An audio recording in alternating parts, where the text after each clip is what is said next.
ভোটাধিকার আদায়ে ৫ আগস্টের মতো রাজপথে নামার আহ্বান জানিয়েছেন বিএনপির মহাসচিব মির্জা ফখরুল ইসলাম আলমগীর। বলেন, দায়িত্বশীল জায়গায় বসে ভুল কথা বলে জনগণকে বিভ্রান্ত করা যাবে না।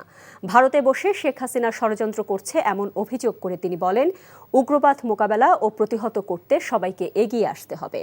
ঠাকুরগাঁও প্রতিনিধি লুৎফর রহমান মিঠুকের সাথে নিয়ে আরও জানাচ্ছেন শফি মাহমুদ সাগর। ঠাকুরগাঁওয়ের শিবগঞ্জ ডিগ্রি কলেজ মাঠে বিএনপির সমাবেশে দলের মহাসচিব মির্জা ফখরুল ইসলাম আলমগীর বলেন, বিএনপির দীর্ঘ সময়ের রাজপথের আন্দোলন ও ত্যাগেই শেখ হাসিনার পতন সম্ভব হয়েছে। অধিকার রক্ষায় প্রয়োজনে আবারও রাজপথে লড়াইয়ের জন্য কর্মীদের প্রস্তুত থাকার আহ্বান জানান তিনি। সবাই মিলে রাস্তায় নামছিলেন, তাহলে আমারও সেই মতো ঐক্যবদ্ধ হয়ে রাস্তায় নামতে হবে। রাস্তায় নামতে হবে নিজের অধিকার আদায়ের জন্য, ভোটের অধিকার আদায়ের জন্য, ভাতের অধিকার টানার জন্য এবং ন্যায় বিচার পাওয়ার জন্য। দেশের জনগণ অনেক নির্যাতন সহ্য করেছে উল্লেখ করে তিনি বলেন, মানুষ নির্বাচন চায়, বাজার দর সহনীয় পর্যায়ে রাখা, জনগণের নিরাপত্তা সহ নানা প্রতিশ্রুতি দেন মির্জা ফখরুল। দায়িত্বশীল পর্যায়ে ব্যক্তিদের সংযত হয়ে কথা বলার আহ্বান জানান তিনি। আরে বিএনপি 15 বছর লড়াই করছে বলেই তো তোমরা পারছো বাবা, নাহলে জায়গাটা তো তৈরি হতো না। 15টা বছর অত্যাচার নির্যাতন সহ্য করে আমরা কাগজটা তৈরি করেছি। সেইখানে অবশ্যই তোমাদেরকে আমি সাবাসী দেই, বাবা দেই, কৃতজ্ঞতা জানাই যে তোমরা সাহস করে দাঁড়িয়ে গেছো।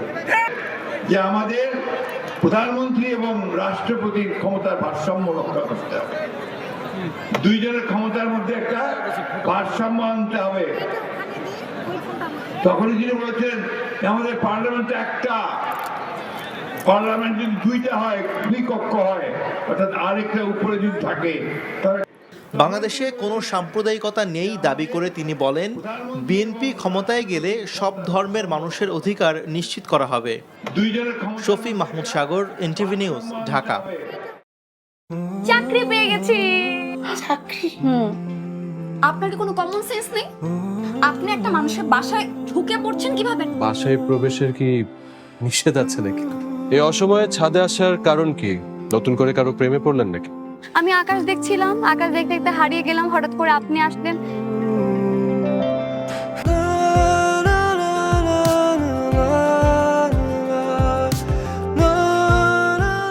তুমি এখানে কেন?